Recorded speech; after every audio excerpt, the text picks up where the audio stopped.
Bonsoir à tous, je m'appelle Olivier Guéraud et je vous souhaite la bienvenue sur ce webinaire consacré aux difficultés financières et aux moyens de les surmonter.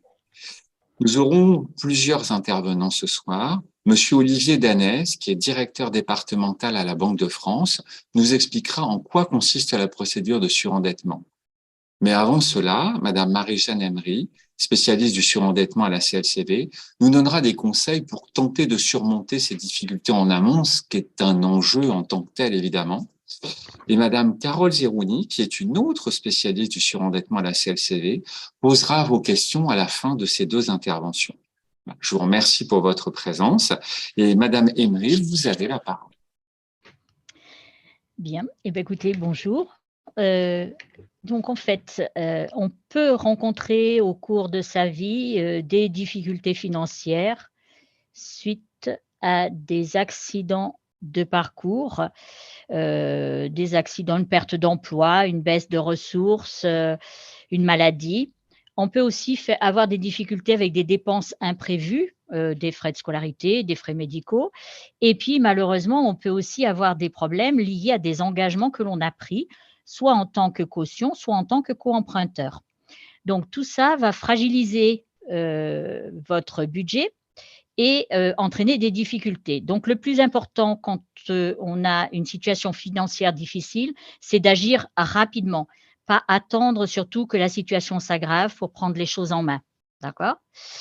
Alors, quelles sont les solutions que l'on va avoir? La première, c'est tout d'abord établir un budget mensuel. Ensuite, on vérifiera quels sont nos droits et nos aides. Peut-être qu'on ne les a pas toutes sollicitées.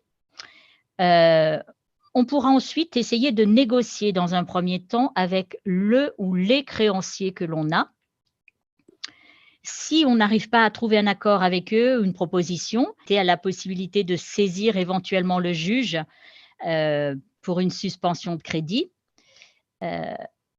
Après, la solution que beaucoup de personnes cherchent et vers laquelle elles vont, c'est souvent malheureusement le rachat de crédit.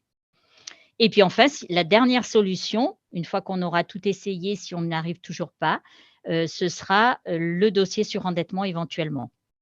Donc la première solution, la première chose à faire quand on est en difficulté, c'est faire une étude de sa situation.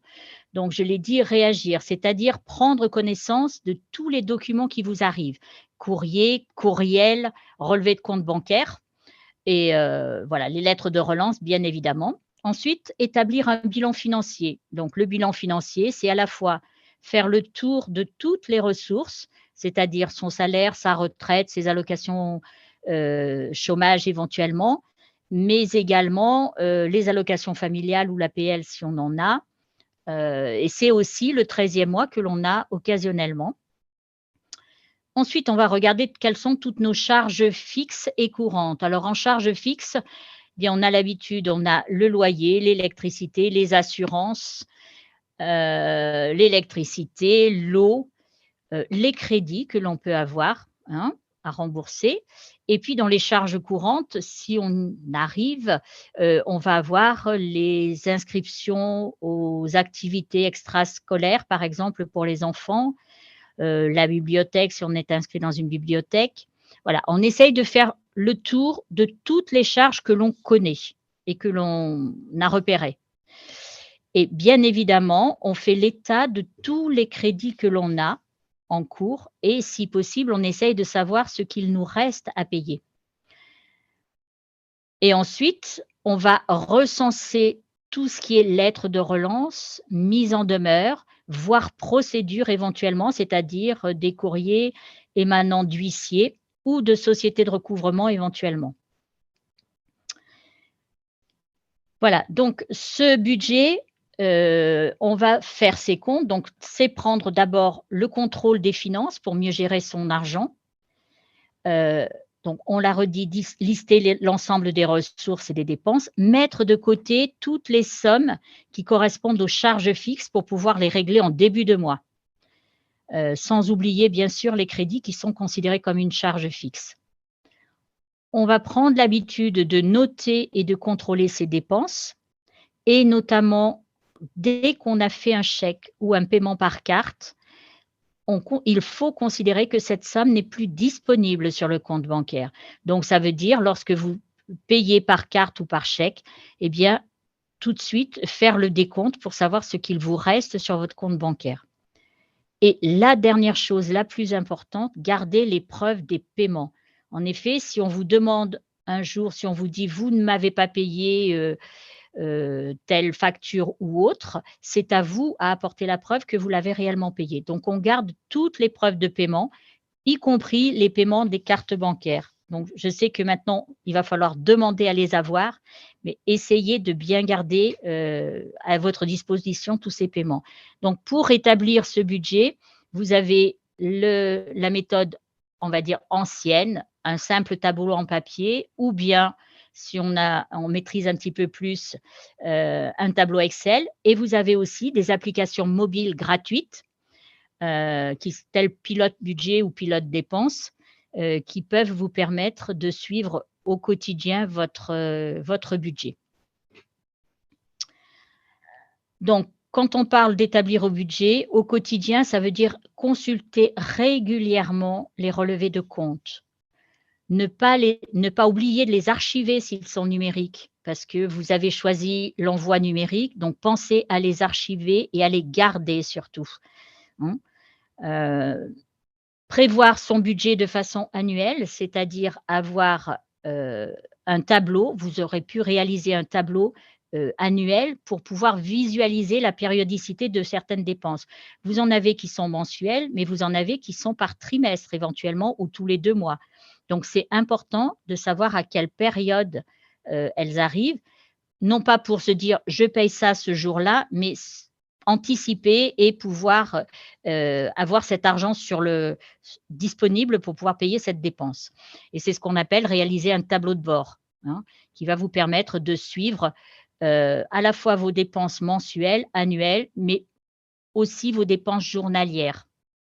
Ça, c'est quelque chose que l'on fait pas très souvent parce que c'est un peu ennuyeux, mais il y a que en réalisant, en ayant une certaine rigueur que l'on va pouvoir arriver à organiser la gestion de son budget. Donc on va arriver à ce que l'on appelle et ce qui va nous servir à payer nos dépenses, modulables et éventuellement nos plans, c'est calculer ce que l'on pourrait appeler le reste à vivre. Donc c'est la différence entre les ressources et les dépenses fixes. On va donc avoir une certaine somme d'argent qui va être le reste à vivre et ce reste à vivre va nous servir à organiser le règlement des charges qu'on peut appeler modulables, c'est-à-dire l'alimentation, l'habillement, la santé, les loisirs éventuellement.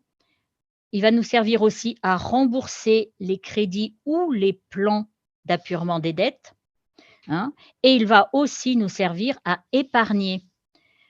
Épargner pour pouvoir faire face à une situation non programmée, une dépense, des frais de voiture, des frais de réparation de voiture, le changement d'une machine à laver par exemple. C'est ce que l'on peut appeler une épargne de précaution. Donc il faudrait arriver à se constituer une petite épargne de précaution, mais ça, vous ne pourrez le connaître que si vous avez en effet organisé et établi votre budget. Donc, pour pouvoir le gérer au mieux, une fois qu'on a fait ce listing, comment va-t-on s'y prendre pour pouvoir gérer au mieux ce budget? On va essayer de planifier les dépenses, donc payer les factures dans les délais impartis, d'accord? C'est-à-dire lorsque vous les recevez, vous avez en général 10 à 12 jours pour les régler. Essayez de les régler dans le délai qui vous est demandé. Automatiser les paiements, donc en procédant soit à des prélèvements, soit à des virements. Mais attention, votre compte bancaire doit être alimenté à ce moment-là, hein. On peut essayer de mensualiser le plus possible les règlements. On peut également privilégier le paiement par carte bancaire au comptant plutôt qu'en différé, en gardant le justificatif et jusqu'à l'édition de votre relevé de compte et le contrôle surtout derrière.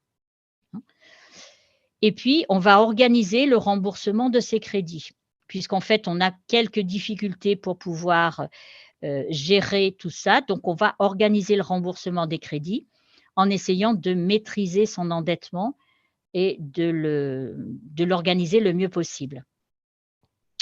Donc, un petit rappel, quand on fait un prélèvement, le compte bancaire doit bien évidemment être suffisamment alimenté. Mmh. Donc voilà, une fois qu'on a fait ça, en principe, on sait où on va. Il peut y avoir encore des choses que l'on a à regarder, notamment les droits et les aides possibles éventuellement. Donc, ces aides, elles vont être différentes selon votre statut familial, mais aussi selon votre statut professionnel. Vous aurez, selon votre statut familial, vous bénéficierez peut-être d'allocations familiales, d'allocations logement éventuellement. Au niveau professionnel, si vous êtes au chômage, vous aurez peut-être des droits à CEDIC.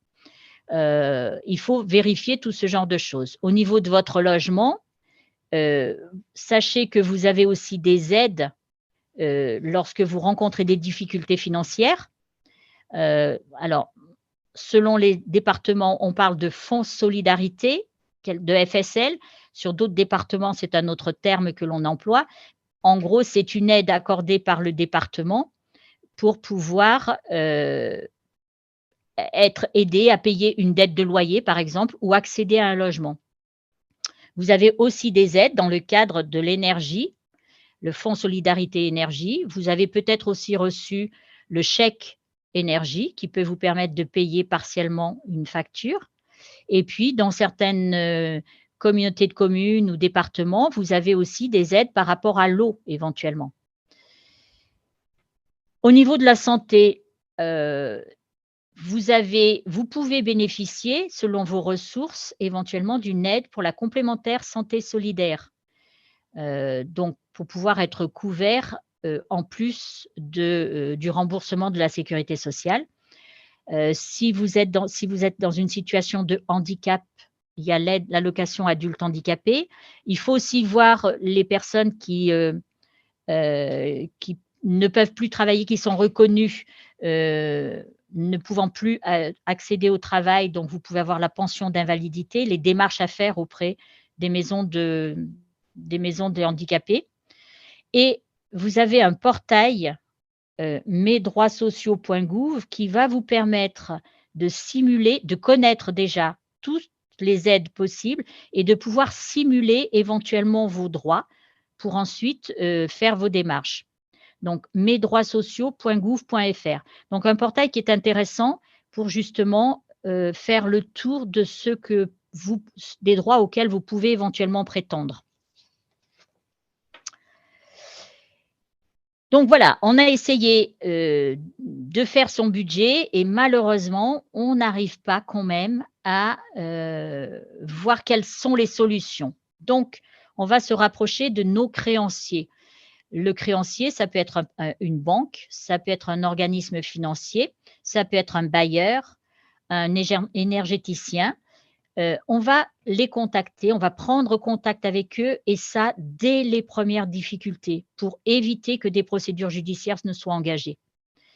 On va essayer de négocier à l'amiable et donc soit de demander éventuellement un report de mensualité quand il s'agit d'un prêt, à condition que votre contrat de prêt le stipule, soit essayer de réaménager, d'étaler vos remboursements.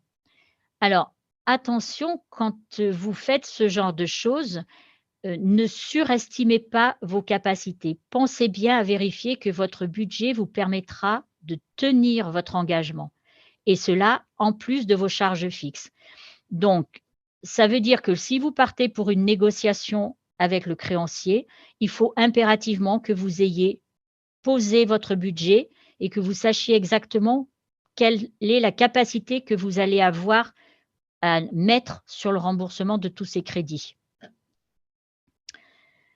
Les négociations avec le créancier, avec les créanciers, c'est la chose à faire le plus rapidement possible, avec votre banque aussi qui certainement vous proposera un petit découvert le temps de remettre votre situation à flot, mais c'est pareil, cette somme que l'on va vous «prêter» entre guillemets, il faudra la rembourser par la suite, hein. Donc, tout tourne autour de votre budget, de l'estimation de votre capacité de remboursement que vous avez calculée. Cette négociation à l'amiable, n'a pas abouti ou du moins vous aviez trop de créanciers, vous n'êtes pas arrivé à trouver un accord avec chacun. Vous avez encore une possibilité en vous rapprochant du juge, en demandant des délais au juge. Là, on est dans une démarche plus «globale» entre guillemets. Le juge, a la possibilité d'accorder, des délais de paiement, de faire un report ou un échelonnement de certaines sommes et ça dans la limite de 2 ans. Mais, pour faire ce genre de choses, beh, d'une part, on a des justificatifs, des documents à transmettre, heu et puis on n'est pas sûr non plus d'obtenir cet accord. Donc les justificatifs que l'on va avoir à transmettre, bien évidemment, ça va être des justificatifs sur sa situation. Heu, on a des difficultés parce qu'on vient d'être licencié ou parce qu'on s'est séparé, ou on est en maladie. Mmh. Donc il faudra les justificatifs de ces motifs. Heu, il faudra également que le juge ait la liste du ou des créanciers que vous voulez, ou pour lequel vous demandez une suspension.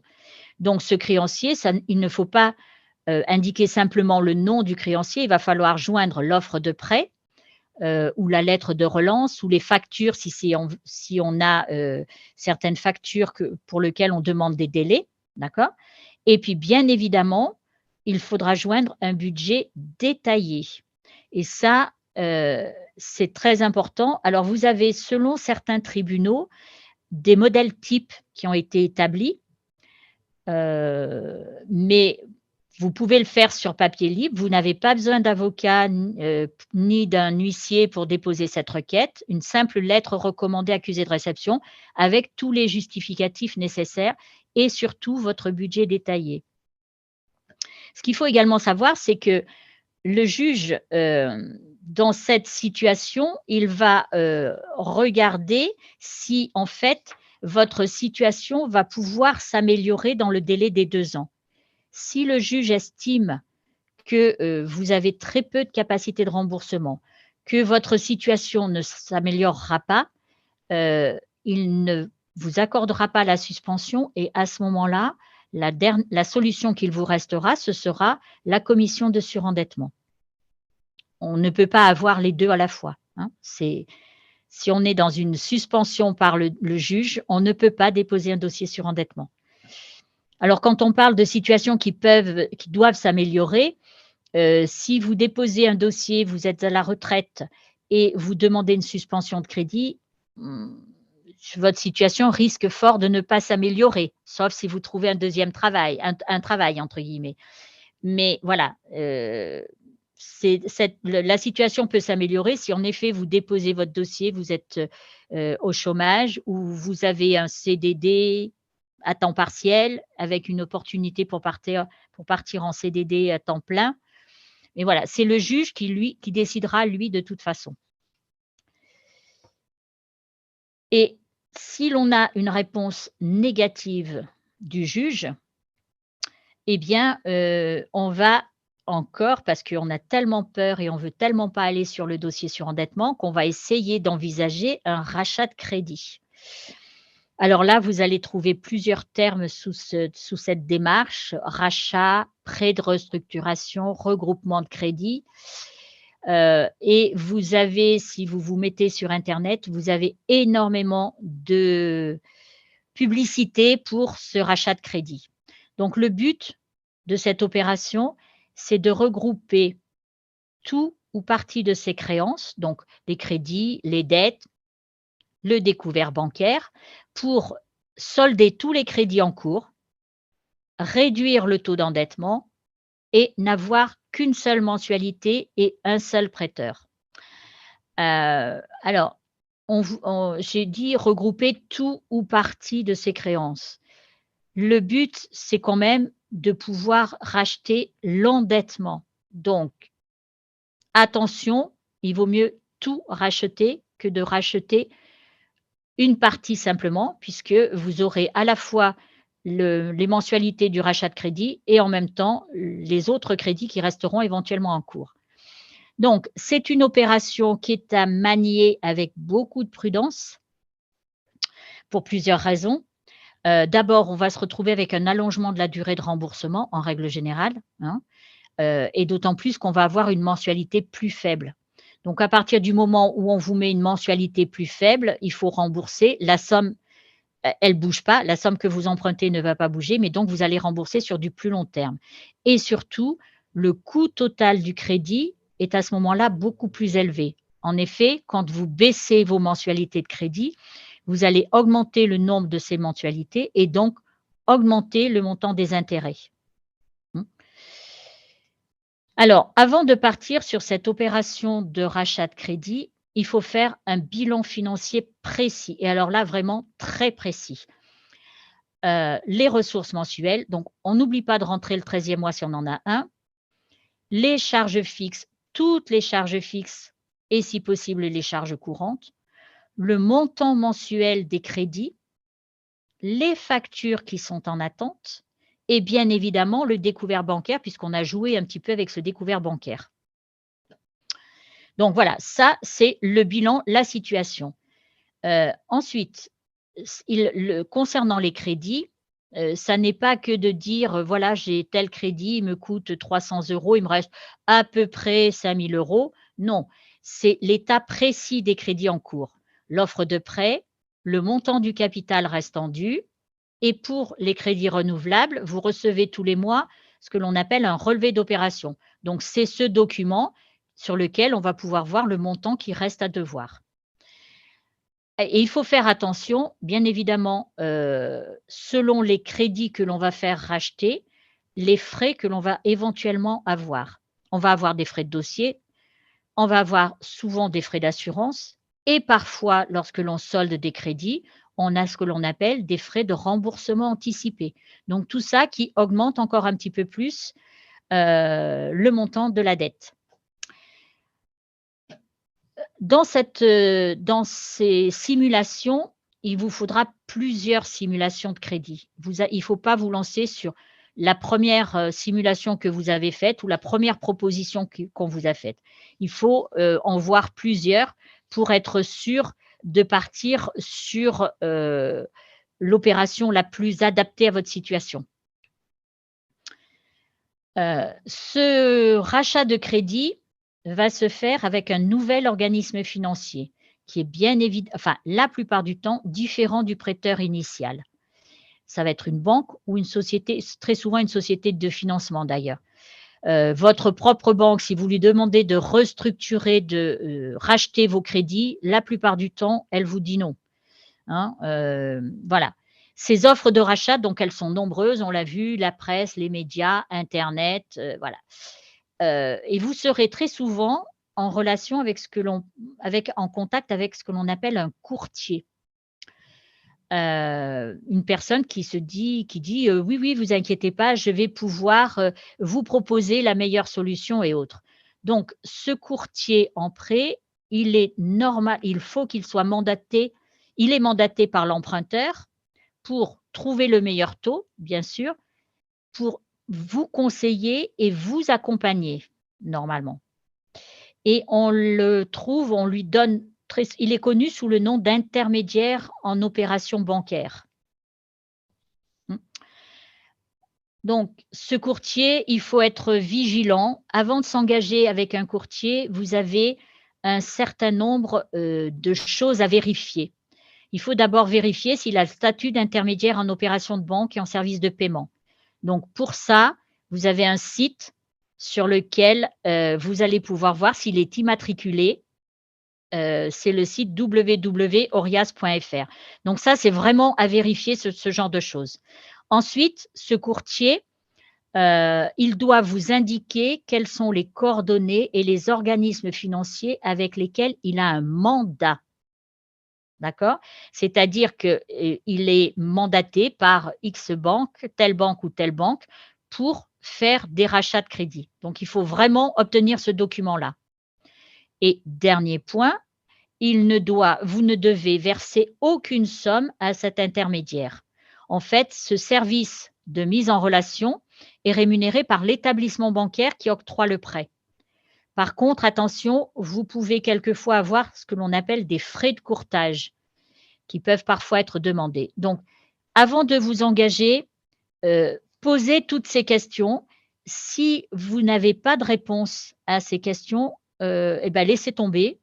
Laissez tomber ce courtier puisque vous risquez fort d'avoir une personne peu «correcte» entre guillemets. Donc par contre, une fois qu'on est passé avec ce courtier, on va avoir l'organisme prêteur derrière.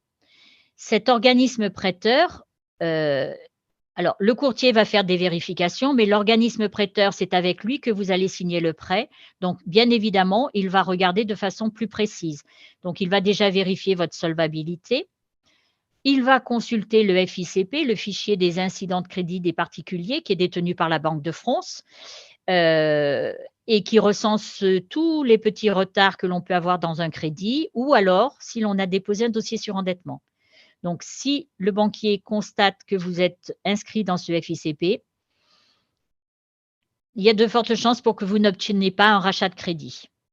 Ensuite, cet organisme prêteur il va vous remettre une fiche de dialogue. C'est une fiche sur laquelle il va avoir noté ce que vous lui avez indiqué, c'est-à-dire vos ressources, vos charges, le loyer, les impôts, les crédits en cours. D'accord? Cette fiche, elle doit vous être remise et elle est gratuite, bien évidemment. Et ensuite, il va élaborer une fiche contractuelle, toujours gratuite, remise au demandeur. Cette fiche contractuelle, en fait, elle va recenser et elle va indiquer tous les éléments concernant le prêt qu'il va vous accorder. Donc, il va d'abord faire figurer les caractéristiques des prêts et des dettes qui sont à racheter, d'accord? Donc, c'est tel organisme, un montant de temps. Hein, il va faire la liste de tout ce qui doit être racheté par le prêt qu'il va vous proposer. Il va ensuite vous informer des modalités de mise en œuvre, c'est-à-dire qu'il va vous expliquer comment il va faire, entre guillemets. Hein. Il va aussi vous avertir des conséquences du regroupement, c'est-à-dire qu'il faudra pouvoir le suivre comme il faut. D'accord? Et l'organisme financier va prendre contact avec chacun de vos créanciers pour obtenir le document dans lequel le créancier va indiquer le montant du capital restant dû. Les justificatifs des dettes seront aussi fournis et toutes ces informations doivent figurer dans la fiche précontractuelle. Et l'organisme financier, c'est-à-dire le prêteur, va payer directement au créancier les sommes qui sont communiquées, ce qui solde vos créances. Et vous obtiendrez ensuite un justificatif du règlement des créances. Donc, faites très attention. Vous avez des organismes qui peuvent vous proposer une offre de crédit personnel. L'argent est versé sur le compte de l'emprunteur et c'est à lui d'effectuer les paiements pour solder les créanciers. Donc, ce système-là est vraiment très dangereux et il ne faut pas partir sur cette forme-là.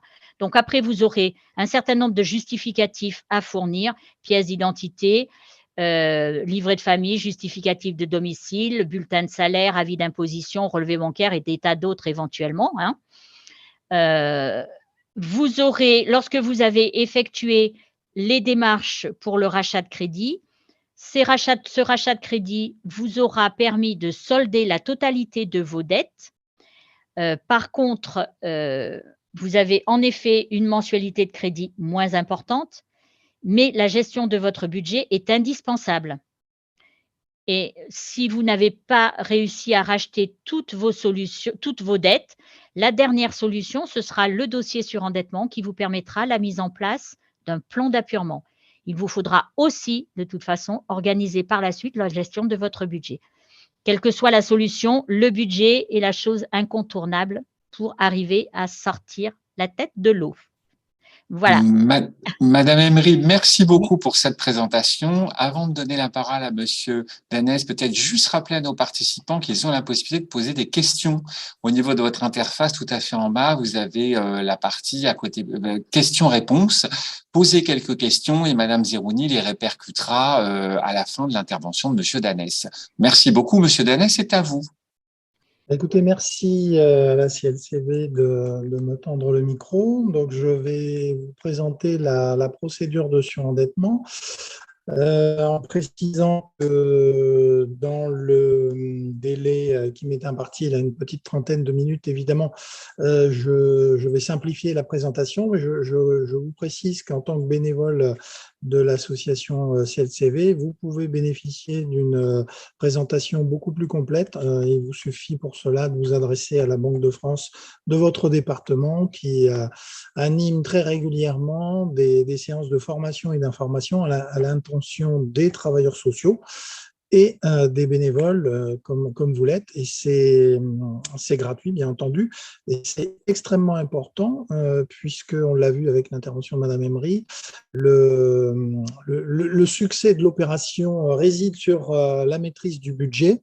Et dans le cas de personnes en difficulté, en situation financière difficile, il est chaudement recommandé, je dirais même que c'est vraiment un élément crucial que d'être accompagné soit par un travailleur social, soit par un bénévole d'une association comme la vôtre.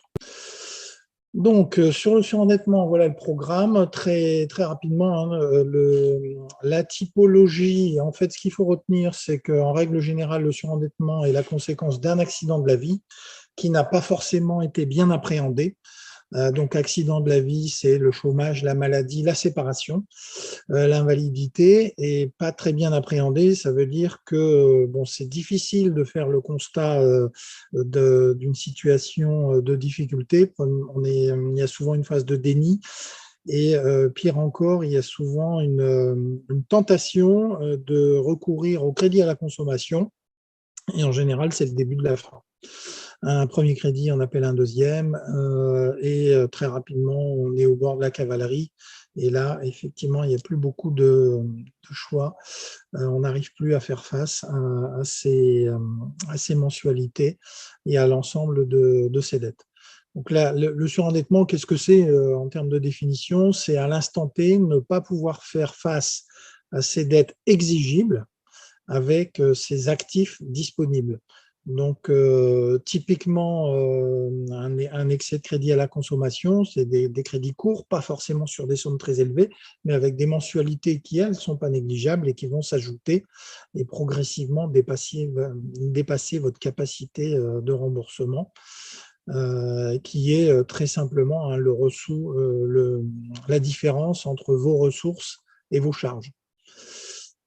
Donc, la typologie, ça peut concerner tout le monde. Il n'y a pas de, comment dire, de type de surendetté. Alors, le cas général, il faut le reconnaître, c'est quand même des personnes avec des revenus relativement modestes.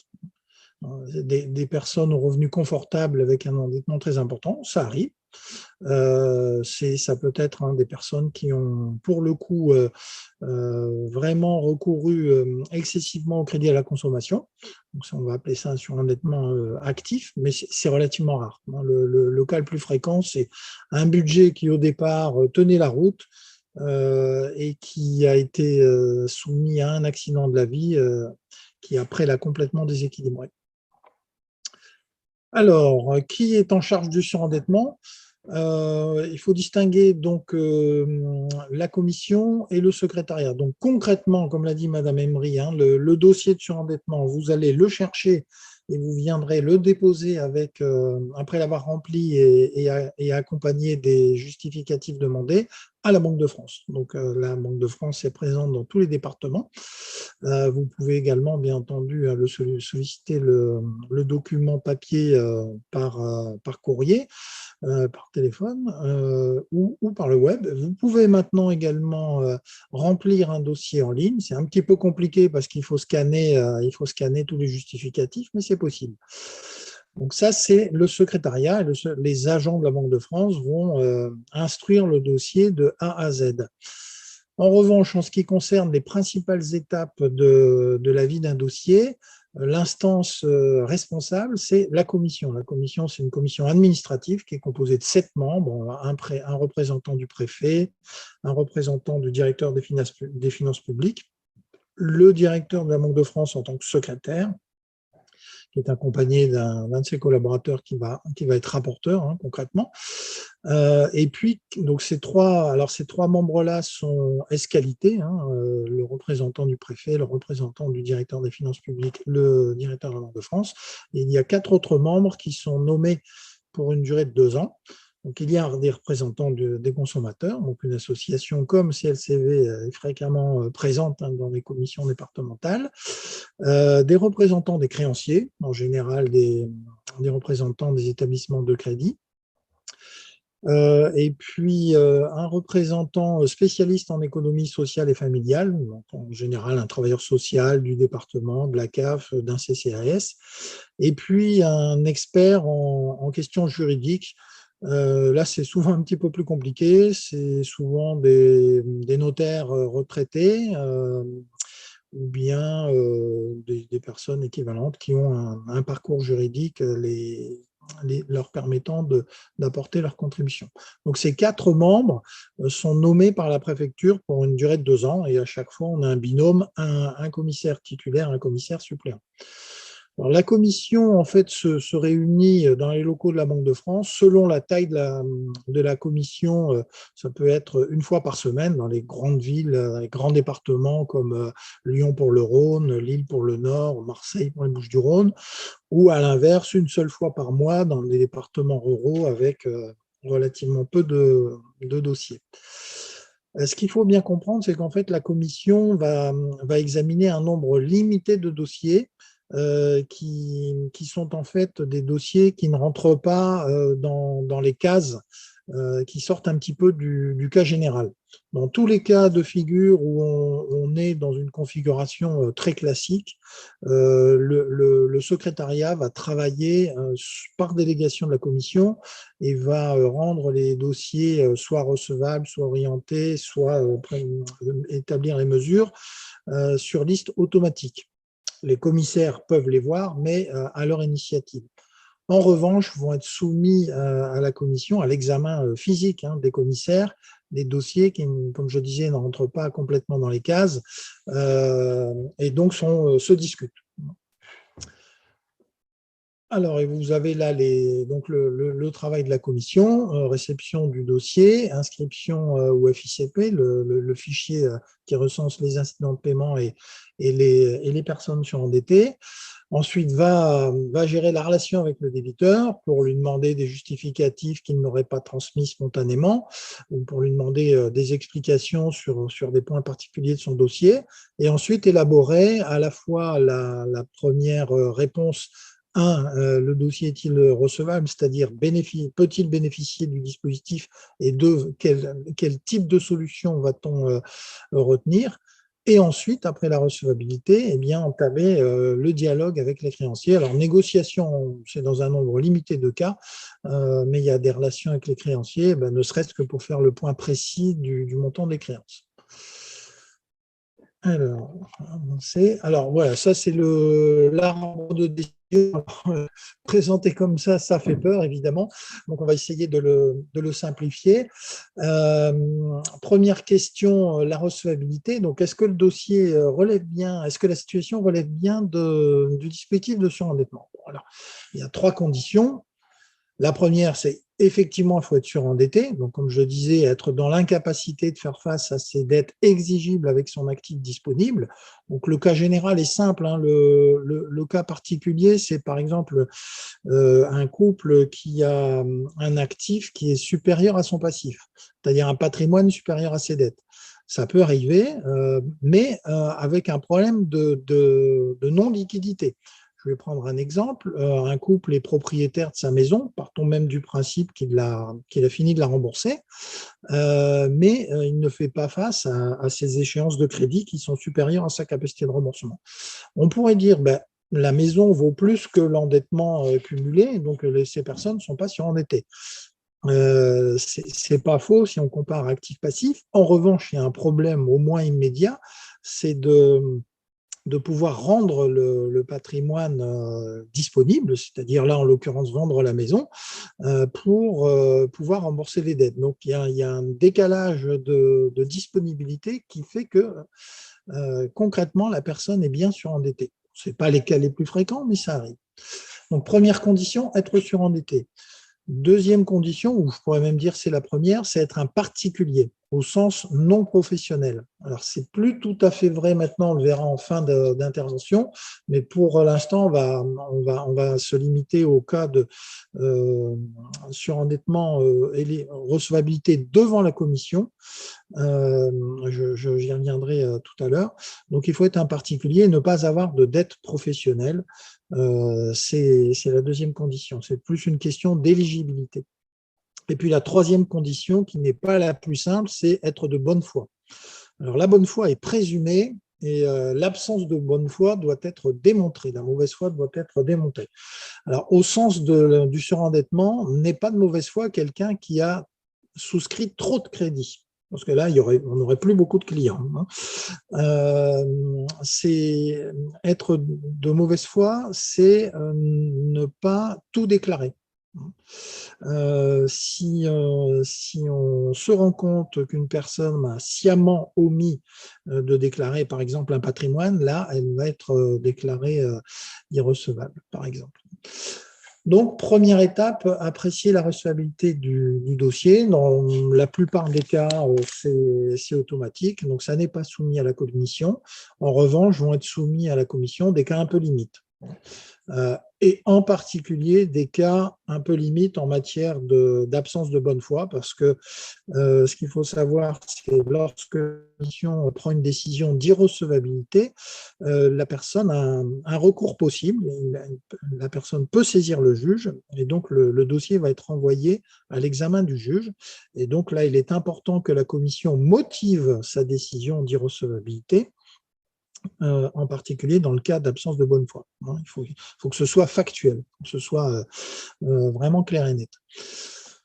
Je précise aussi que les créanciers ont un droit de recours, mais bon, ils l'utilisent plus rarement, d'autant que maintenant la jurisprudence est clairement établie, donc il y a peu de recours créanciers contre la recevabilité.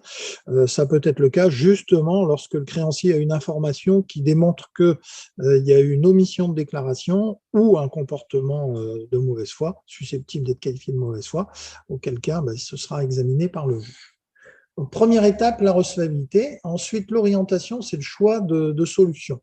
Alors, la solution pour un dossier de surendettement, elle va résulter d'un calcul fondamental qui rejoint tout à fait ce que vous a expliqué Madame Emery, c'est le calcul ressources moins charges. Donc, ressources, c'est assez simple, les revenus salariaux ou de allocation chômage, allocation maladie, prestations familiales, éventuellement, c'est rare, mais revenus divers, style revenus locatifs. Sur la partie charges, on va distinguer d'une part les charges prises au réel, donc typiquement le loyer et ce qui va avec, les impôts, des charges qui sont établies selon un barème que nous avons élaboré à la Banque de France, qui est en permanence critiqué, mais critiqué dans les deux sens. Certains nous disent c'est trop large, d'autres nous disent c'est trop restrictif. On essaie de le faire aussi sérieusement que possible. L'avantage de ces barèmes, c'est qu'ils sont harmonisés au niveau national et qu'ils garantissent donc qu'un débiteur sera traité de la même façon à Marseille ou à Lille. Donc, on fait ce calcul ressources moins charges et ça nous donne une capacité de remboursement qui est à mettre en face des mensualités de crédit et d'arriérés d'échéanciers éventuellement déjà souscrits, d'arriérés de charges ou d'impayés de loyer ou d'impayés de crédit. Et bien évidemment, vous vous rendez compte assez simplement que si ce calcul ressources moins charges est négatif, on a un gros problème. On va avoir du mal à consacrer une somme à l'apurement non seulement des mensualités normales de crédit, Or, ce qu'il faut que vous sachiez, c'est que ce calcul ressources moins charges est négatif dans un cas sur deux. Si vous voulez avoir davantage d'informations sur ces éléments à la fois typologiques et statistiques, vous pouvez aller sur le site internet de la Banque de France, en rubrique particulier, et vous avez une enquête typologique qui est menée chaque début d'année.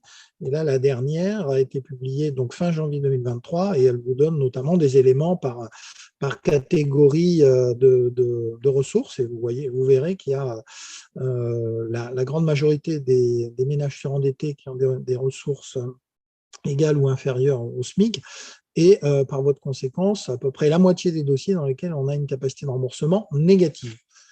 Donc, dans ce cas-là, on va être dans la partie gauche, sauf si cette situation n'est pas définitive. Si vous avez le cas d'une personne ou d'un couple de retraités, il y a peu de chances que leurs ressources augmentent. Donc là, on va rapidement aboutir au constat de la situation irrémédiablement compromise.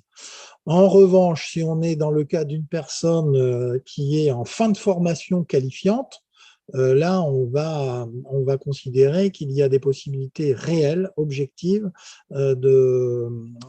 d'accès à l'emploi, ou de retour à l'emploi, par exemple, dans le cas d'une personne qui est en congé parental. Vous voyez, la branche est importante. Autre cas où on n'est pas dans une situation irrémédiablement compromise, c'est dans le cas où on a un patrimoine et qu'on va pouvoir réaliser. Mais bon, inutile de vous dire que ce n'est pas fréquent dans le cas où on a une capacité de remboursement négative. Donc, dans ce cas-là, on va avoir très fréquemment une orientation vers un rétablissement personnel. Et un rétablissement personnel, dès lors qu'il n'y a pas de patrimoine, qu'est-ce que ça veut dire? Ça veut dire effacement de l'ensemble des dettes. Alors, c'est violent, puisque ça veut dire qu'on efface complètement leurs créances. Mais c'est une capacité de rebond qui est offerte à ceux de nos concitoyens qui ont eu un accident de la vie et qui sont donc surendettés. Lorsqu'il y a un patrimoine, donc typiquement la résidence principale, normalement on ne va pas dans cette branche-là, mais il y a un moment donné où on est obligé de le faire quand on n'a plus d'autres possibilités. Et là, on va demander au juge en fait de réaliser l'actif disponible pour régler tout ou partie des créances. Sur deux. Alors, c'est relativement simple en termes de procédure, mais c'est évidemment lourd de conséquences pour les créanciers. Si on a une capacité de remboursement positive, ressources moins charges, je le rappelle, eh bien là, on va pouvoir arithmétiquement régler au moins une partie des dettes. C'est pour ça qu'on parle de solvabilité totale ou partielle. Donc, totale, c'est qu'on a une capacité de remboursement qui permet, sur la durée, d'apurer l'ensemble des dettes. Donc, ça, c'est le cas le plus favorable, qui n'est pas le plus fréquent, mais ça arrive. Dans ce cas-là, deux cas de figure selon que les débiteurs sont propriétaires ou non de leur résidence principale.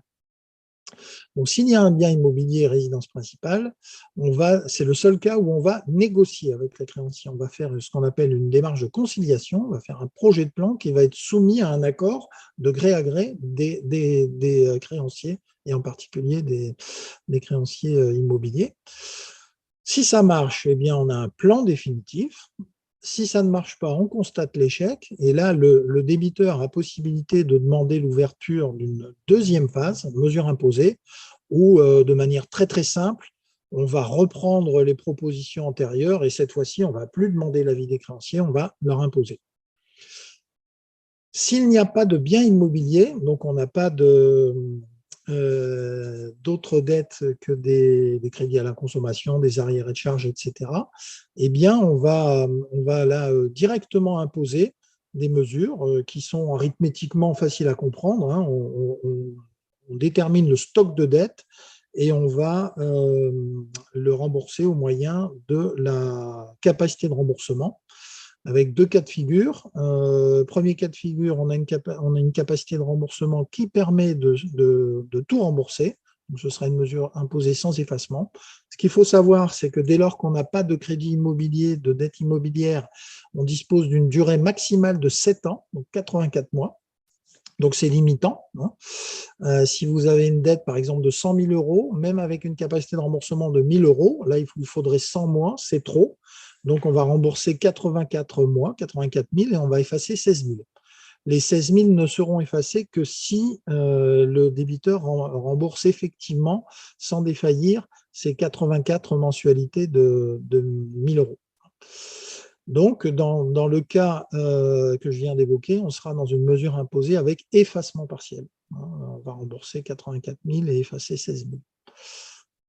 Voilà, donc, bon, c'est compliqué, mais dans le principe, c'est très simple. Ressources moins chères, négatif ou positif, et en fonction du résultat, on détermine la mesure, le type de mesure qui va être adapté à la situation. Alors, ce que j'ai oublié de préciser, c'est que bien entendu, dans le travail qui va être fait, une étape très très importante, c'est l'échange avec les créanciers pour avoir un montant de dette actualisé et parfaitement arrêté. Alors, les effets du dépôt et les effets de la recevabilité. Les effets du dépôt, donc lorsque le dossier est déposé à la Banque de France, immédiatement, le débiteur va recevoir une attestation de dépôt qu'il pourra produire à l'extérieur, notamment auprès de ses créanciers, qui, en règle générale, vont l'intégrer et stopper les démarches de relance, de poursuite, etc. On va immédiatement inscrire, donc ça c'est important, dès le dépôt, la personne au FICP. Et le FICP, donc c'est le fichier qui recense tous les incidents de remboursement sur les crédits aux particuliers et toutes les personnes ayant déposé un dossier de surendettement. C'est un fichier qui est destiné aux banques, exclusivement aux banques, et qui leur permet en fait de savoir quelle est la situation d'un demandeur de crédit. Elles ont l'obligation de le consulter à chaque fois qu'une personne vient solliciter un crédit. Elles n'ont pas l'obligation de ne pas prêter à une personne qui est fichée. Bon, en toute logique, elles s'abstiennent de prêter à une personne qui est inscrite au FICP, a fortiori si c'est une personne qui a déposé un dossier de surendettement. Alors, dès le dépôt, mais avant la recevabilité, s'il y a urgence, la commission peut saisir le juge pour suspendre des mesures d'exécution. En général, on ne le fait pas parce qu'il n'y a pas une urgence telle. Et comme je vous l'ai dit, les créanciers, dès qu'ils ont connaissance du dépôt, ils arrêtent les poursuites. Il peut y avoir aussi, là encore, dans le cas de l'urgence, report de la date d'adjudication dans le cas d'une saisie immobilière.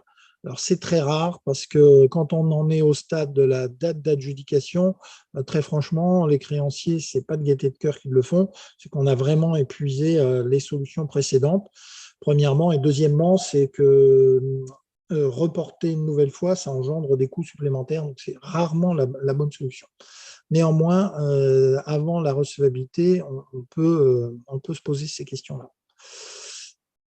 Ce qui est important, c'est qu'entre le dépôt et la recevabilité, les créanciers ne sont au courant de rien. Nous n'avons absolument pas le droit, nous avons l'interdiction formelle de leur dire quoi que ce soit. Et autre élément très important, c'est qu'entre le dépôt et la recevabilité, le débiteur doit continuer à régler ses dettes, toutes ses dettes, et en particulier les crédits. En revanche, lorsque la recevabilité est prononcée, donc la recevabilité elle est prononcée en général entre 1 mois et demi et 3 mois après le dépôt. 1 mois et demi si le dossier est très bien rempli, mais malheureusement c'est rare. D'où l'importance d'un accompagnement par un travailleur social ou un bénévole d'une association. 3 dossiers sur 4 sont mal remplis. Et lorsqu'on sollicite les débiteurs par voie justificative, c'est pas simple. C'est pas simple. La recevabilité est une étape importante puisque là, elle protège formellement les personnes contre toute procédure d'exécution, donc toutes les saisies mobilières, etc. C'est important. Les créanciers là sont informés de la recevabilité du dossier. Et la conséquence pour le débiteur, c'est que là, il arrête de payer tous ses crédits et également éventuellement les échéanciers d'appurement des arriérés de charges, typiquement des arriérés de loyer qu'il a pu mettre en place précédemment avec le bailleur. Donc ça, il arrête. Alors, ce n'est pas forcément facile à expliquer, mais c'est important de le faire. En revanche, il doit régler ses charges courantes, typiquement son loyer. Il n'a plus le droit de faire quoi que ce soit avec son patrimoine sans l'accord du juge. Et en théorie, je dis bien en théorie parce qu'en pratique, ce n'est pas si évident que ça, la CAF rétablit les allocations logement et l'APL. Les créanciers ne doivent plus prendre de garantie ou de sûreté et tout ce qui est intérêt et pénalité de retard sont gelés, donc la dette n'augmente plus. Alors, on va prendre quelques exemples. Donc, étude de cas, comme je le disais, l'élément de base, c'est le loyer, donc le budget, ressources moins charges, donc certaines charges au réel et d'autres au forfait, avec un barème national. Alors, on va prendre un premier cas. Monsieur, une personne qui dépose seule, monsieur, 30 ans, célibataire sans enfant, il a un emploi en CDI, c'est un premier dépôt, et on vous donne ses ressources et ses charges. Donc, le total des charges va nous donner 500 plus 600, alors je ne sais pas pourquoi on a pris 649, disons 650 plus 350, ça fait 1000. 1000 plus 500, 1500, 2000 moins 1500, on a une capacité de remboursement de 500 €. Donc, vous voyez, c'est un cas sympathique, une capacité de remboursement non seulement positive, mais substantielle. Un endettement de 35 000 €. Donc, 35 000 €, on a une capacité de remboursement de 500, donc on a un stock, on a un flux. On divise 35 000 par 500, bon, exactement c'est 501, on va dire 500. L'opération donne un résultat de 70. Donc 70, on apure, on rembourse l'intégralité de l'endettement en 70 mois. 70 mois, c'est moins de 84. Donc on va faire une mesure imposée sans effacement. On va apurer l'ensemble de la dette, donc on va simplement, entre guillemets, étaler les remboursements à hauteur de la capacité de remboursement de monsieur de 500 €. Donc sur les prêts, on supprime les taux d'intérêt, on étale. Alors, ce que je vous précise, c'est qu'il y a des ordres de priorité dans le règlement des dettes. En premier lieu, on a les arriérés de loyer. On va avoir les dettes alimentaires, des dettes de pension alimentaire, par exemple, etc., etc. Donc, sans rentrer dans le détail, il y a quand même une hiérarchisation. Également, il y a des… Alors ça, non, je n'ai pas besoin d'en parler dans ce cas-là. Donc, premier cas, vous voyez un cas simple. Deuxième cas, là, on nous précise, alors toujours un célibataire sans enfant, toujours en CDI. Donc là encore, ce n'est pas les cas les plus fréquents. Là, il s'agit d'un deuxième dépôt. Donc, on vous précise qu'on a eu des premières mesures sur 24 mois. Alors, pourquoi c'est important? Eh bien, parce que la durée maximum de 84 mois, elle s'applique. Donc là, on ne dispose plus de 84 mois, mais de 84 moins 24, uniquement 60 mois. Ce n'est pas neutre. D'autant plus, là, quand on regarde les éléments chiffrés, là, on a le même montant de charge, mais on n'a pas le même montant de ressources. Là, on a 1 400 € de ressources. Or, donc, ah ben non, on n'a pas non plus le même montant de charge, pardon. Alors, 650 plus 50, ça fait 700. 700 plus 500, 1200. Donc là, on a une capacité de remboursement de 1400 moins 1200 égale 200, donc 201 exactement dans notre exemple. 35 000 divisé par 200, la même opération, ça nous donne combien? Ça nous donne 175 mois, si je ne me trompe pas.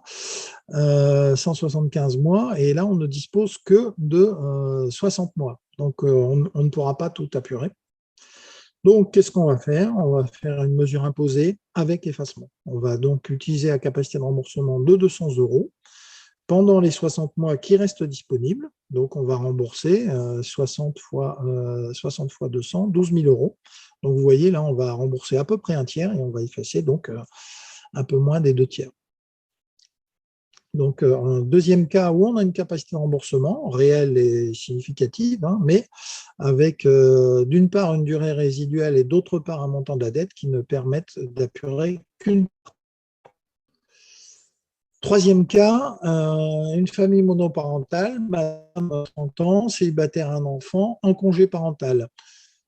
Premier dépôt, on a les ressources, donc 1400, et les charges courantes qui vous sont détaillées.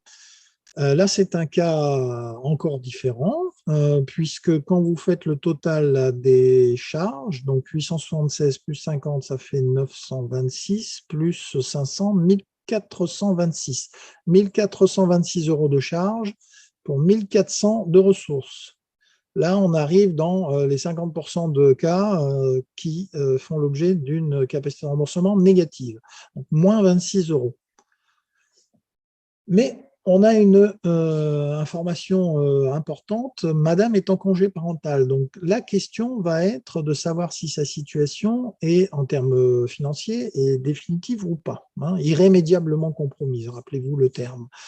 En congé parental, on peut être dans le cas où madame a un emploi en CDI qu'elle va retrouver à l'issue de son congé parental. Si c'est le cas, on va orienter le dossier vers une mesure imposée temporaire, donc un moratoire. Un moratoire, on va, en fonction de la durée du congé parental, on va fixer par exemple 12 mois, pendant lesquels on va geler tout remboursement et on demandera à madame de redéposer un peu avant de reprendre son travail, qui, en toute logique, devrait se traduire par une augmentation de ses ressources. D'autant que là, on est à une capacité de remboursement très faiblement négative. Donc, si ces ressources passent de 1200 à, mettons, 1500 euros par mois, on aura une capacité de remboursement qui va passer de moins 26 à plus 274 et qui permettra de faire un plan d'appurement total ou partiel, selon le montant de la capacité de remboursement rapportée à l'endettement. Et on fera le même calcul que sur le dossier précédent, hein. La durée résiduelle sera 84 mois moins la période de moratoire. Et voilà, sinon on sera rapporté au dossier, au même cas que le précédent. En revanche, si madame n'est pas dans le cas que je viens de décrire, mais elle a un congé parental parce qu'elle a acquis des droits, mais sans avoir, avant son congé parental, un emploi qu'elle retrouvera après, là, sauf si on a vraiment des éléments très, très sérieux, hein, de retour à l'emploi, on orientera le dossier vers un effacement. Très, très concrètement, on ne dit pas madame est jeune, elle doit pouvoir retrouver un emploi dans d'autres cas que ceux où on a vraiment une quasi-certitude. Donc ça fait partie du débat qu'on peut avoir de temps à autre, hein, y compris au sein des commissions, mais la règle métier, c'est celle-là. C'est de ne pas hésiter à prononcer un effacement, sauf si vraiment on a des éléments tangibles d'amélioration de la situation. Et cela est corroboré par les faits. Nous, on a un historique maintenant de plus de 30 ans de surendettement. Rares sont les cas où, après un moratoire mis en place uniquement au motif qu'une personne jeune doit être en capacité de retrouver un emploi, en retrouve un effectivement. Statistiquement, c'est pas pertinent. Alors, Monsieur Guéraud, est-ce qu'il me reste encore un peu de temps?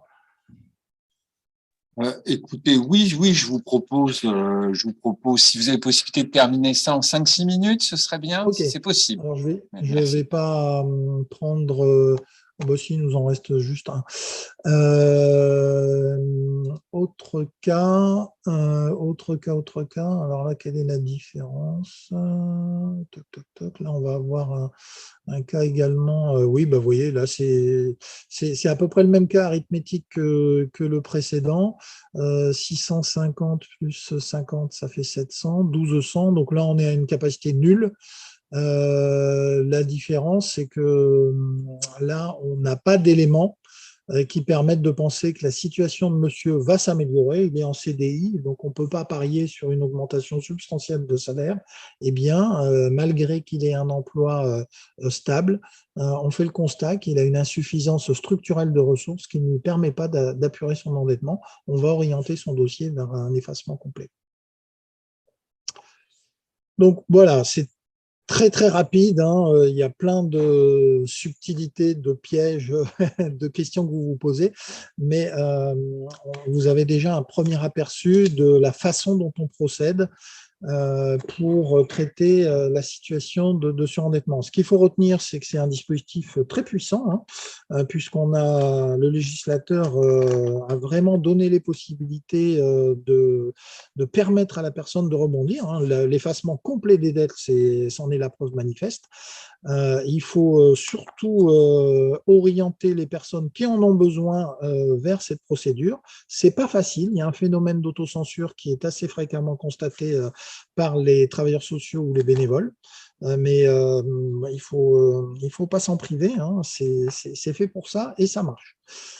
Alors, je vous disais tout à l'heure que le dispositif s'adressait à des particuliers et donc excluait les travailleurs indépendants, donc les professions libérales, les artisans, les commerçants, les auto-entrepreneurs. Alors, ça n'est plus vrai. Ça reste vrai devant la commission. Un dossier de surendettement déposé, par exemple, par un artisan en activité à la Banque de France sera déclaré irrecevable parce que inéligible. Ce qui a changé, c'est que maintenant, vous voyez là en bas de page, hein, la loi du 14 février 2022 permet maintenant à un travailleur indépendant de déposer un dossier de surendettement. Simplement, il devra le faire auprès du tribunal de commerce ou du tribunal judiciaire, en fait, selon les cas, le tribunal dont il dépend. Le tribunal va apprécier sa situation, d'une part sa situation professionnelle, c'est-à-dire première question, est-ce que son activité professionnelle nécessite une procédure collective ou pas, et ensuite distinguer, alors c'est là que ça se complique un peu, son patrimoine personnel de son patrimoine professionnel. Alors, depuis, on va dire pour toutes les entreprises créées depuis le 14 mai, normalement il y a été strict des deux patrimoines, donc c'est plus simple, mais pour les entreprises créées plus tôt, c'est assez compliqué de distinguer. On va dire, pour faire simple, que le tribunal de commerce ou le tribunal judiciaire, s'il y a une procédure collective qui doit être ouverte parce que l'activité professionnelle n'est plus viable, en règle générale, ils vont tout prendre, ils vont faire un seul jugement, ils vont embarquer les deux patrimoines.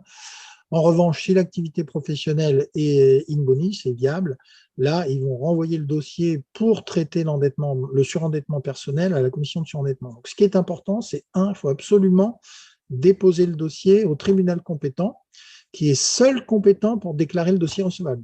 Donc, comme je vous le disais, si la personne se trompe de guichet et vient nous voir, on prendra le dossier, mais on le déclarera irrecevable. Ce n'est pas simple, surtout qu'on est dans une période de transition, donc il y a beaucoup d'allées et venues, beaucoup de personnes, y compris dans les tribunaux, qui ne sont pas encore bien au fait des procédures, mais c'est le principe. Le principe est simple, l'application est compliquée.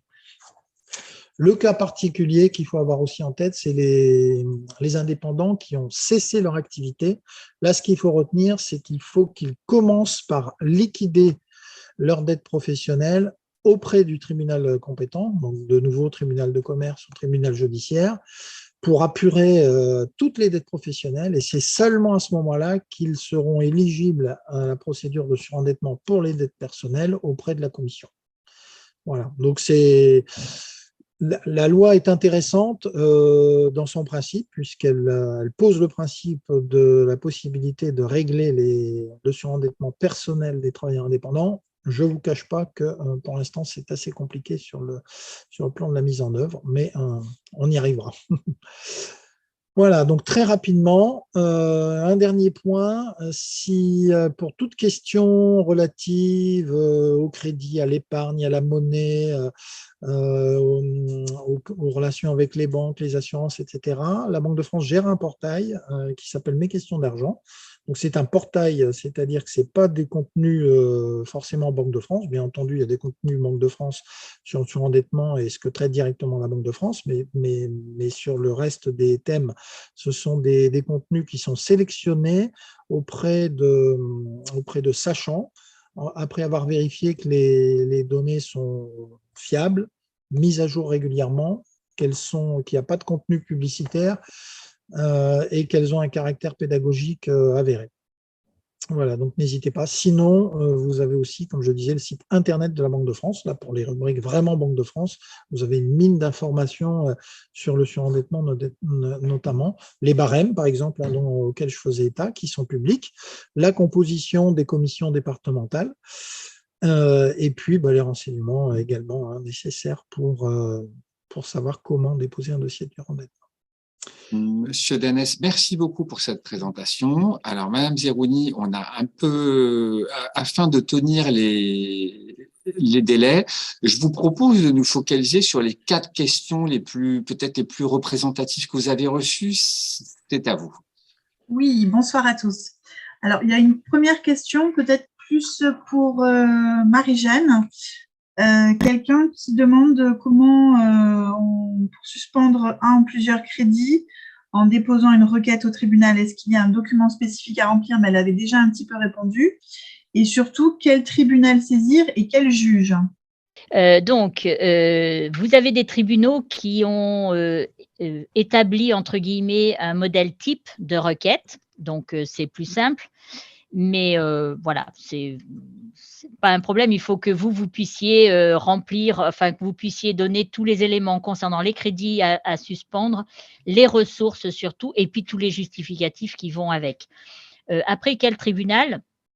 Donc, en général, on est sur le tribunal. Alors, c'était le tribunal d'instance, donc maintenant il a un autre nom, hein, tribunal correctionnel et judiciaire. Donc, voilà, c'est ce tribunal-là que vous contactez, à qui vous adressez le document. Après, ça dépend la nature. Vous avez aussi quelquefois des requêtes qui, selon le montant, mais alors là, c'est souvent lorsqu'il y a un bien qui est en jeu là-dedans ou autre, mais en principe, vous n'allez pas jusqu'à la cour d'appel pour pouvoir déposer cette requête. Mais vous pouvez, par exemple, trouver sur la cour d'appel de Nancy un modèle de requête de suspension de crédit. Alors, la question suivante, c'était plus par rapport au rachat de crédit, les simulations qu'on peut faire sur Internet. La question, c'était à quoi doit-on faire surtout très attention? Alors, je l'ai dit dans les différents éléments, il faut que la personne avec qui vous allez traiter, entre guillemets, donc très souvent, vous allez avoir un courtier en face de vous. Il faut vérifier la validité et être sûr que cette personne que vous avez a bien le mandat pour un ou plusieurs prêteurs, hein, et puis qu'il est bien repéré, qu'il est bien inscrit comme intermédiaire en opération de banque. Et ensuite, surtout, si vous êtes dans un rachat de crédit, il doit rembourser les différents organismes de crédit. Ça n'est pas à vous à rembourser ces sommes-là, parce que cet argent va vous arriver, vous allez l'utiliser autrement, hein. Donc, le rachat de crédit, on est bien d'accord, c'est un prêt qui sert à rembourser des crédits que l'on a bien listés, pour lequel on sait exactement, enfin le prêteur sait exactement quelle est la somme que vous devez, et vous devez, une fois que le crédit est remboursé, obtenir l'attestation de solde pour tout compte. Alors, une question plus cette fois-ci sur la procédure de surendettement et le cas particulier de séparation ou de divorce dans les couples. Qui dépose? Peut-on déposer seul? Et quelles sont les conséquences sur le conjoint ou le compagnon non déposant? La séparation, ça fait partie des accidents de la vie. Donc, bien entendu, c'est possible de déposer. Donc, bien là, en toute logique, les conjoints ayant décidé de se séparer, ils vont déposer séparément un dossier. Mais bon, si monsieur dépose un dossier, madame n'est pas obligée de le faire. Hein. Là, c'est une démarche individuelle. La difficulté de ce cas de figure, c'est que les dettes, en règle générale, étaient contractées par le couple. Donc, les deux ex-conjoints sont l'un et l'autre redevables de la totalité de la dette, c'est-à-dire que le créancier va se retourner, dès lors que la dette n'est plus payée, hein, va se retourner indifféremment vers l'un et l'autre jusqu'à ce que la dette soit complètement remboursée. Donc, nous, on va prendre pour chaque conjoint, hein, supposons ex-conjoint, supposons que chacun dépose un dossier, on va recenser chacune des dettes contractées par le couple pour son montant total. Et après, le plan, la mesure qui sera prise pour l'un et l'autre sera fonction de leur capacité de remboursement respective. Après, dans le cas des couples, il y a souvent le problème de la résidence principale. Il y a un certain nombre de cas dans lesquels le couple avait acheté un bien immobilier pour en faire sa résidence principale. Et ça, c'est une source de difficultés supplémentaires au moment de la séparation, sauf dans le cas où les deux ex-conjoints se mettent d'accord dès le début. Mais je ne vous cache pas qu'il y a un bon nombre de dossiers pour lesquels on a une personne qui occupe le bien, qui ne paie pas sa part, etc., etc. Donc, tout ça pour dire que dans beaucoup de cas de séparation, on va être amené à établir des mesures provisoires, hein, soit moratoire s'il n'y a pas de capacité de remboursement, soit plan provisoire sur la base de la capacité de remboursement, pour donner du temps permettant, de sortir de l'indivision lorsqu'il y en a une, hein, et régler la liquidation de la communauté. Et vendre, là encore, en fonction des éléments purement financiers, purement arithmétiques, laisser du temps pour vendre la résidence principale lorsque c'est nécessaire, ce qui est fréquemment le cas, puisque, comme vous le savez, un couple qui fait un budget, il a en règle générale deux revenus. Lorsque le couple se sépare, il y a certes toujours deux revenus, mais il y a deux budgets, hein, et les charges ne sont pas divisées par deux, loin de là. Donc, ce sont des cas fréquents et fréquemment compliqués, et évidemment beaucoup plus compliqués lorsqu'il n'y a pas entente des deux ex-conjoints.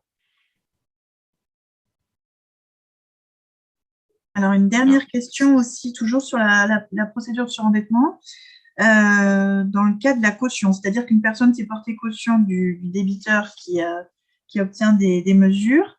Est-ce que la personne caution bénéficie également d'un effacement s'il y a un effacement qui est prononcé, ou est-ce que le créancier peut toujours réclamer le paiement au débiteur, à la caution, pardon. D'accord. Donc là, la question de la caution est effectivement très importante. Donc là, dans l'exemple que vous prenez, la personne qui a déposé un dossier de surendettement, elle a une dette, hein, mais qui n'est pas la caution. La caution, c'est une personne qui elle-même n'a pas déposé un dossier de surendettement, hein, c'est ça, hein? C'est ça, oui. Il n'y a que D'accord. Et si je comprends bien l'exemple que vous prenez, la dette le débiteur est orienté vers une mesure d'effacement. C'est ça. D'accord. Eh bien, non, la caution est toujours redevable, hein. La dette est effacée pour le débiteur, mais pas pour la caution. Et est-ce qu'on peut aller plus loin, peut-être, et dans les cas où un plan est accordé au débiteur, qu'en est-il pour la caution? Alors, si en revanche, on trouve effectivement une dette de caution dans un dossier de surendettement et que ce dossier fait l'objet d'une mesure d'effacement, cette dette-là, donc la caution, hein, va être effacée exactement comme une autre dette. En fait, ça me fait penser, j'ai oublié de préciser, il y a des dettes non effaçables. C'est essentiellement les dettes pénales. Donc, si vous avez les amendes, hein, typiquement, on voit souvent ça.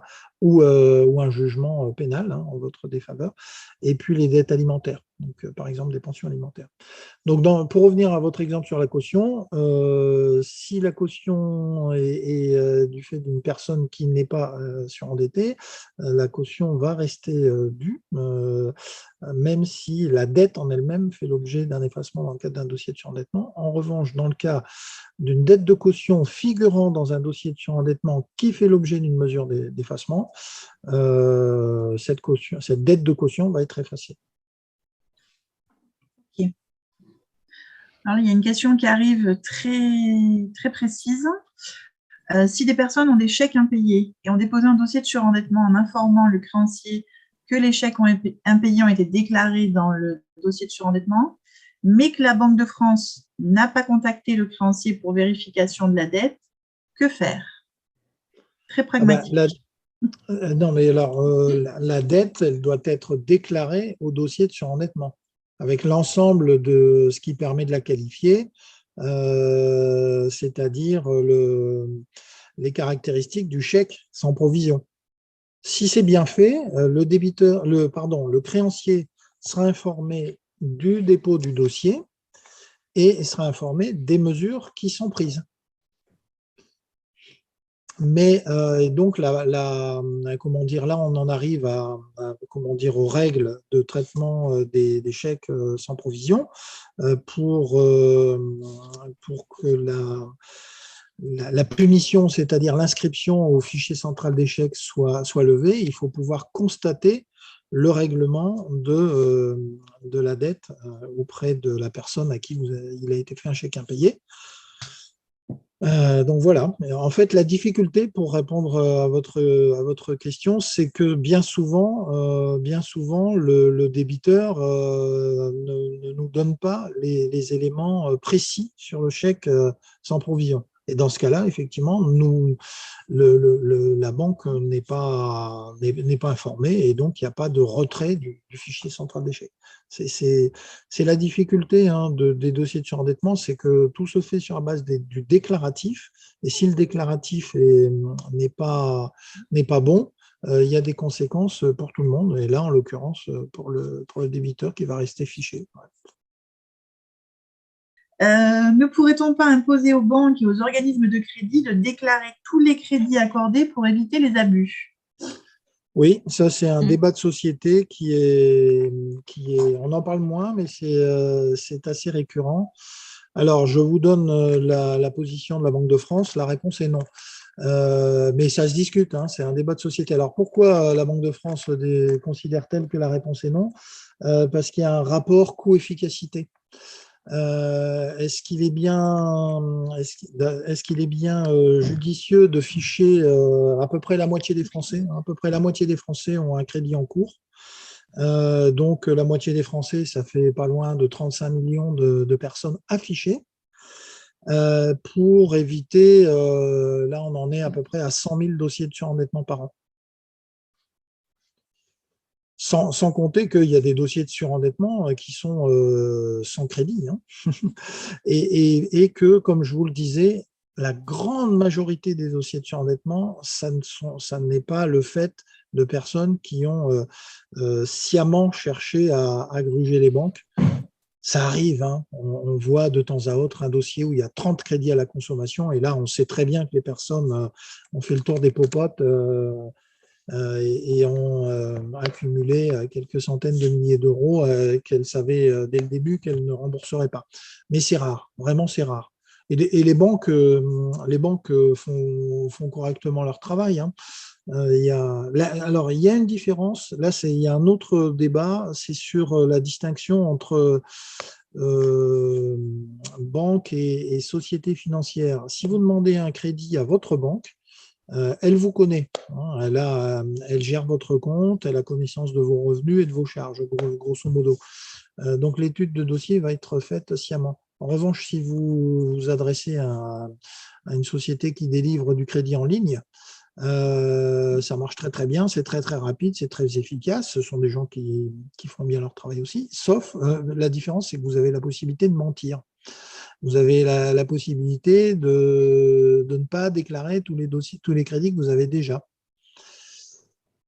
C'est la limite du système. Donc, qui est fautif? Est-ce que c'est le système? Est-ce que c'est les banques? Est-ce que c'est le débiteur? Bon, je ne répondrai pas à cette question. Le débat est ouvert, hein. Donc, ce qu'on va dire, c'est qu'effectivement, la tentation est offerte à une personne qui ne peut pas vraiment se permettre de souscrire un crédit, d'en obtenir un. Bon, est-ce que c'est la faute des banques? Est-ce que c'est c'est discutable, hein, c'est discutable. Mais ce qu'il faut avoir en tête par rapport à la question posée, c'est que le rapport coût-efficacité est disproportionné, hein. Et en plus, ça posait d'énormes questions à la CNIL que de ficher 35 millions de personnes, hein, très clairement. Bon. Mais le débat est revient régulièrement. Très bien. Eh bien, écoutez, ainsi s'achève notre webinaire sur les difficultés financières et nous espérons que ces conseils vous auront été utiles. Je remercie pour leur intervention M. Danès de la Banque de France, Mme Emery et Mme Zerouni de la CLCV. Je remercie notre journaliste Cathy et notre webmaster Laura pour leur mobilisation dans la préparation de ce webinaire. Je vous remercie à tous pour votre présence, pour vos questions pertinentes sur un sujet qui n'est pas facile et je vous souhaite une très bonne soirée à tous. Au revoir et à très bientôt.